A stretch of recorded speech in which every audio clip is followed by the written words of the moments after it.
Lecture इससे पहले वाला 15 जो था उसी का कंटिन्यू है, उसी का कंटिन्यूशन है। हमने स्टार्ट किया था crystallization, type of crystals, mechanism and method of crystallization and its application in pharmacy। हम आज शुरू तो कर चुके हैं इस लेक्चर को। इसी कंटिन्यू करते हैं अल्लाह ताला के बाबरकत नाम के साथ। ओके स्टूडेंट, हमने आपसे डिस्कस किया था क्रिस्टलाइजेशन को। हमने आपको डेफिनेशन बताई थी। क्रिस्टलाइजेशन की डेफिनेशन बताने के बाद हमने आपको बताया था कि क्रिस्टलाइजेशन की क्या इम्पोर्टेंस है। उसकी मदद हमने ली थी, with the help of video आपको समझाया था। फिर हमने आपको कुछ की क्रिस्टलाइजेशन डेफिनेशन बताई थी। उसके बाद हमने आपको बताया था कि हम किस तरह से क्रिस्टलाइजेशन का प्रोसेस अंजाम दे सकते हैं। हमने आपको बताया था कूलिंग के जरिए से, एंटी सॉल्वेंट एडिशन के जरिए से। नंबर 3 हमने आपको बताया था एवोपरेशन, और नंबर 4 हमने आपको बताया था by the help of reaction, जो हमें प्रेसिपिटेट मिलेंगे। आज हम कंटिन्यू करते हैं और समझने की कोशिश करते हैं कि ये मैकेनिज्म ऑफ क्रिस्टलाइजेशन क्या चीज है। हम अब चाह रहे हैं आपको मैकेनिज्म ऑफ क्रिस्टलाइजेशन समझाने। तो क्रिस्टल किस तरह से फॉर्म हो रहा है किसी सॉल्यूशन में, यहाँ तक तो आपकी समझ में आ गया कि सुपर सैचुरेशन किसको कहते हैं। तो अब क्रिस्टलाइजेशन इसके आगे का मरहला है। The formation of the crystal from the solution involve 3 step. अब वो कौन सी 3 स्टेप है? सबसे पहले number 1 super saturation, number 2 nucleation, number 3 crystal growth. तो समझते हैं कि सुपर सैचुरेशन क्या है। सुपर सैचुरेशन, जैसे हमने आपको बताया था कि कोई भी सॉल्यूशन जब अपने अंदर मौजूद सोल्यूट की कंसंट्रेशन की बहुत ही मैक्सिमम लेवल पर पहुंच जाए तो हम उसे क्या कहते हैं? Super saturation. Super saturation can be achieve by the following method. अब वो फॉलोइंग मेथड क्या क्या हो सकते हैं? या तो हम एवापोरेशन करवाएं सॉल्वेंट की फ्रॉम द सॉल्यूशन, जैसे कि हमने आपको बताया था। Number 2 cooling of saturated solution करें, या फिर हम addition of the substance which is more soluble in solvent than the solid to be crystallized। तब हमने आपको चौथा भी बताया था, अगर आपको याद हो। चौथा था एडिशन ऑफ सॉल्वेंट। याद आया आपको? अब हम आगे बढ़ते हैं। सुपर सैचुरेशन के बाद है दूसरा स्टेप न्यूक्लिएशन। अब न्यूक्लिएशन में क्या होता है? जैसे कि नाम से जाहिर है कोई न्यूक्लियस बन रहा है, न्यूक्लिएशन। तो birth of very small bodies of nucleus are called a nucleation. Some cluster may become so big they may arrange themselves in lattice arrangement। ठीक है, और क्या होता है कि छोटे छोटे जो स्मॉल क्लस्टर हैं वो फिर एक बड़े क्लस्टर के फॉर्म में अपेयर हो जाते हैं। ठीक है, अपने आप को अरेंज करते हैं इन लैटिस अरेंजमेंट में और एक बिग शेप बना लेते हैं। तो ये जो बॉडीज होती हैं ये एग्रीगेट होके बनाती हैं एक एम्ब्रियो को। ये एम्ब्रियो जो कि अनस्टेबल होते हैं एंड दे में ब्रेक इनटू क्लस्टर अगेन। और ये भी हो सकता है कि ये एम्ब्रियो जो है जो कि अनस्टेबल है वो ब्रेक हो जाए तो वो क्लस्टर फॉर्म में अलग हो जाते हैं उसी सॉल्यूशन के अंदर। These stable structure together form a nuclei. Diagram की मदद से क्रिस्टल ग्रोथ को समझने की कोशिश कर रही हैं। अब हमें इस सॉल्यूशन के अंदर जो कि सैचुरेटेड है या फिर अनसैचुरेटेड है, मगर इसके अंदर सोल्यूट की सॉल्युबिलिटी को अब हमें कम करना है। वो हम किस तरह से करेंगे?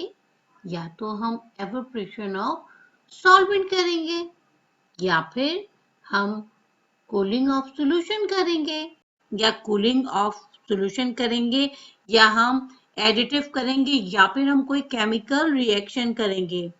होगा क्या उसके नतीजे में? जो पार्टिकल्स हैं, पार्टिकल्स क्या, in the form of ion, atoms और मॉलिक्यूल, ये ज्यादा हो जाएंगे, ठीक है। तो ये सुपर सैचुरेटेड सॉल्यूशन बन जाएगा। क्या हुआ? सॉल्वेंट कम हुआ और सोल्यूट की कंसेंट्रेशन बढ़ गई। अब ये जो सॉल्यूशन है जिसे हम सुपर सैचुरेटेड सॉल्यूशन कह रहे हैं, अब इसके अंदर हम एडिशन ऑफ द क्रिस्टल करें या फिर हम breaking of the weak crystal होगा क्या इसके नतीजे में?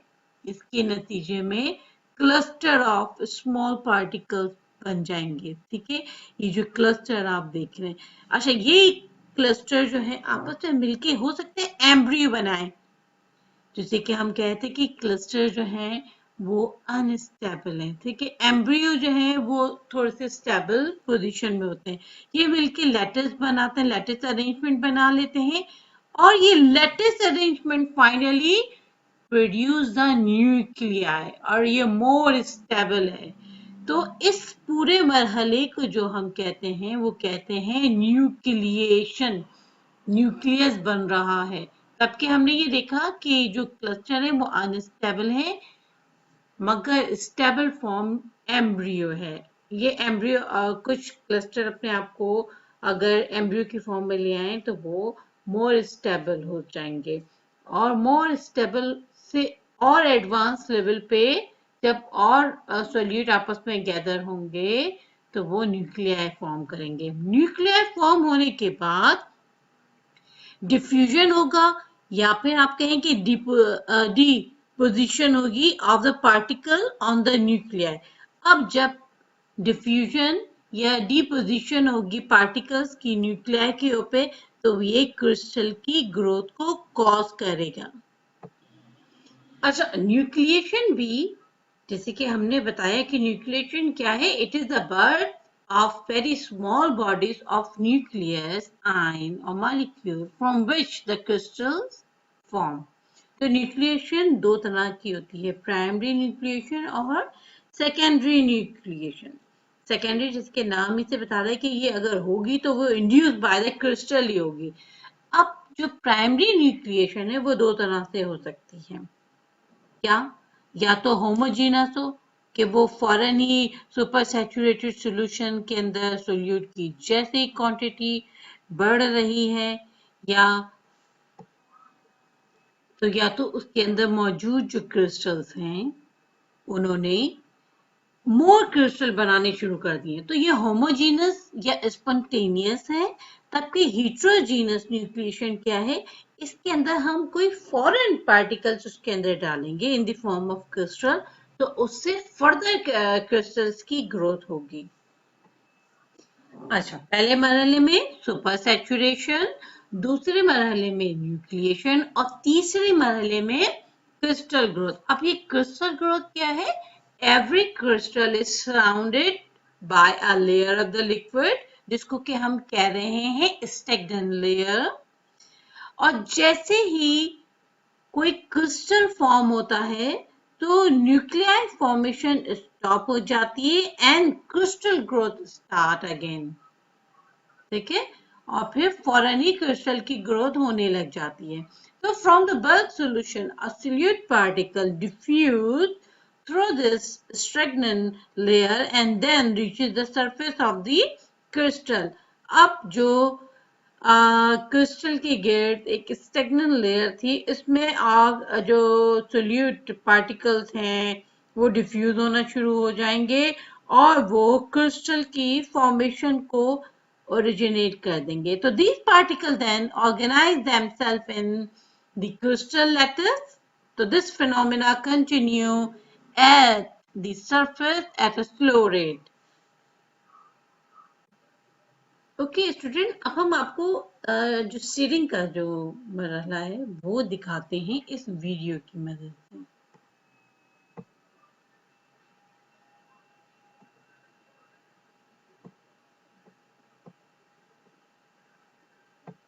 For this crystallization process, real-time microscopy was used to understand the mechanism that was causing slow filtration of the isolated material.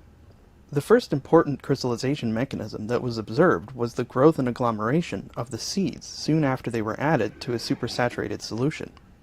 Next, something interesting happened. Fine needles began to grow out of the agglomerated seeds, forming delicate dendritic structures. This is something that would be very difficult to see with an offline microscope because the mechanical action of sampling would probably destroy them. The final mechanism observed makes it very clear why the filtration rate is slow.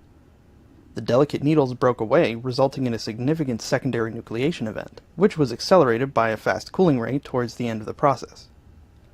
So to review, 3 mechanisms are revealed here: seed growth and agglomeration, dendritic growth, and secondary nucleation. Crystal के बारे में crystal की definition बताई थी।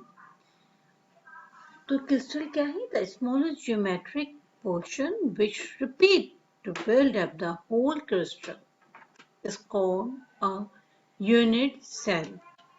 अब हम आपको different crystals की स्ट्रक्चर्स या आप जिनको कहो कि टाइप ऑफ क्रिस्टल्स अवेलेबल हैं उसके बारे में बताते हैं।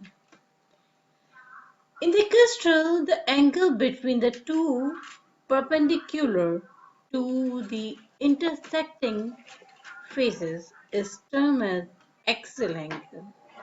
और ये axial length can be defined as the distance between the center of the two atoms. ठीक है? 7 crystal system exist करते हैं। कौन कौन सी? Cubic, tetragonal, orthorhombic, rhombohedral, hexagonal, monoclinic और triclinic। सबसे लास्ट में अब हम इसकी इम्पोर्टेंस डिस्कस करते हैं। हमने आपको शुरू में बताया था क्रिस्टल के बाद हमने आपको बताया था कि इसकी क्या इम्पोर्टेंस है। इम्पोर्टेंस बताने के बाद हमने आपको डिफरेंट तरीके बताए थे जिसके जरिए से हम क्रिस्टलाइजेशन कर सकते हैं। फिर हमने आपको मैकेनिज्म ऑफ क्रिस्टलाइजेशन बताया, हमने आपको टाइप ऑफ क्रिस्टल्स बताई और अब हम आपसे डिस्कस करें इम्पोर्टेंस ऑफ क्रिस्टलाइजेशन। क्रिस्टलाइजेशन क्यों जरूरी है? हमने बताया हमें प्योरेस्ट फॉर्म ऑफ एपीआई चाहिए जबकि हम ड्रग्स को बना रहे हैं, तो ये हमें प्यूरिफिकेशन ऑफ द ड्रग या एपीआई में मदद करता है। नंबर 2, ये इम्प्रूव करता है bio availability of the drug and choose the most stable form. यकीनन अगर कोई पॉलीमॉर्फिक फॉर्म में कोई एपीआई मौजूद है तो पहले तो हम उसकी प्योरेस्ट फॉर्म को अचीव करेंगे with the help of crystallization, और जब हम उसको बना लेंगे मेडिसिन की फॉर्म में तो उससे उसकी बायो अवेलेबिलिटी जो कि स्टेबल फॉर्म वाले की ज्यादा अवेलेबल है, हम उसको स्टेबल बना सकेंगे और उसकी बायो अवेलेबिलिटी भी ज्यादा होगी। नंबर 3 बेनिफिट या number 3 importance, a crystalline powder is easily handle, stable, process, good flow properties and attractive appearance होती है। आपने देखा होगा बहुत सारे जो पाउडर जो एमॉर्फस फॉर्म में मौजूद होते हैं वो उनकी फ्लो एबिलिटी भी इतनी अच्छी नहीं होती है, उनको हैंडल करने में थोड़े से प्रॉब्लम्स होते हैं जब हम उनको फ्लो कर रहे होते हैं इन मैन्युफैक्चरिंग। फिर उसके अलावा वो अनस्टेबल भी होते हैं। तब की क्रिस्टलाइन फॉर्म जो होती है वो इजीली हैंडल होती है, स्टेबल होती है, उसका फ्लो भी बहुत अच्छा होता है जबकि वो प्रोसेसिंग उसकी हो रही हो, मैन्युफैक्चरिंग हो रही हो। इसके अलावा उसकी अट्रैक्टिव अपीयरेंस होती है। Number 4 benefit, crystallization from the solution is an important industrially because of the variety of the material that are marketed in the crystalline form. Industry के अंदर अमूमन जो क्रिस्टलाइजेशन हो रही होती है वो सॉल्यूशन के जरिए से हो रही होती है और इस तरीके से जो क्रिस्टल हमें हासिल हो रहे होते हैं वो एक स्टेबल क्रिस्टलाइन फॉर्म हासिल होती है। वैसे मार्केट में तो बहुत तरह की variety of material in crystalline form है, बट इंडस्ट्री के अंदर अगर कोई एपीआई इन क्रिस्टलाइन फॉर्म में यूज हो रहा है तो उसको वहां पे उसकी क्रिस्टलाइजेशन की जाएगी। Number 5, crystallization afford a practical method of obtaining pure chemical substance in a satisfactory condition for packing and storing। देखिए अगर क्रिस्टलाइजेशन उस कंपनी में उस फैक्ट्री के अंदर हो रही है तो वो अफोर्डेबल होती है, मतलब आप उसको प्रैक्टिकली अपने प्रेमिसेस में बना सकते हैं और उससे आप प्योरेस्ट फॉर्म ऑफ एपीआई हासिल कर सकते हैं। अगर प्योरेस्ट फॉर्म ऑफ एपीआई आपने हासिल कर दिया तो अल्टीमेटली प्रोसेसिंग में भी आसानी है और अल्टीमेट जो गोल है हमें डायरेक्ट 100% बायो अवेलेबल भी मिलेगी। A crystal formed from an impure solution is itself pure। अगर हम इम्प्योर सॉल्यूशन से भी क्रिस्टलाइजेशन कर रहे हो तो हमें जो क्रिस्टल फॉर्म्स होंगे उससे वो प्योर फॉर्म में मिलेंगे। जैसे मैंने आपको वीडियो में दिखाया था, ऑरेंज पार्टिकल्स जो है वो ज्यादातर इम्प्योरिटीज अलग हो जाती हैं, क्रिस्टल अलग, बहुत कम चांसेस होते हैं कि इम्प्योरिटीज उसमें एडहेयर रहे। अच्छा, नंबर 6, अ ड्रग में remain in different crystalline form. कुछ उसमें स्टेबल होती हैं और कुछ उसमें मेटास्टेबल होती हैं। Number 7 importance. The metastable forms have greater solubility in water, thus have better bioavailability. और इसी तरह by controlling the condition during crystallization, the quantity of the metastable to stable forms में भी कंट्रोल। अब जबकि हमें पता चल गया कि मेटास्टेबल जो है वो मोर सॉल्युबल है तो कोशिश ये होगी कि हम उसको मेटास्टेबल की तरफ ही रखें क्रिस्टल फॉर्म को, और वो हम ऑप्टिमाइज कर सकते हैं during the crystallization. Number 8 importance. After the crystallization, water or solvent molecules may be entrapped within the crystal structure and thus form a hydrate, जिसको हम solvate भी कहते हैं, which have different physical properties that may be utilized in various pharmaceutical purposes के अंदर। अब ऐसा भी होता है कि अगर आफ्टर क्रिस्टलाइजेशन कोई वाटर या कोई दूसरा सॉल्वेंट मॉलिक्यूल उसमें इंट्रैप हो जाए क्रिस्टल स्ट्रक्चर में तो वो हाइड्रेट या फिर सॉल्वेट बना लेगा, जो कि डिफरेंट फिजिकल प्रॉपर्टीज रखता है। यही वजह है कि हम उसको यूटिलाइज कर सकते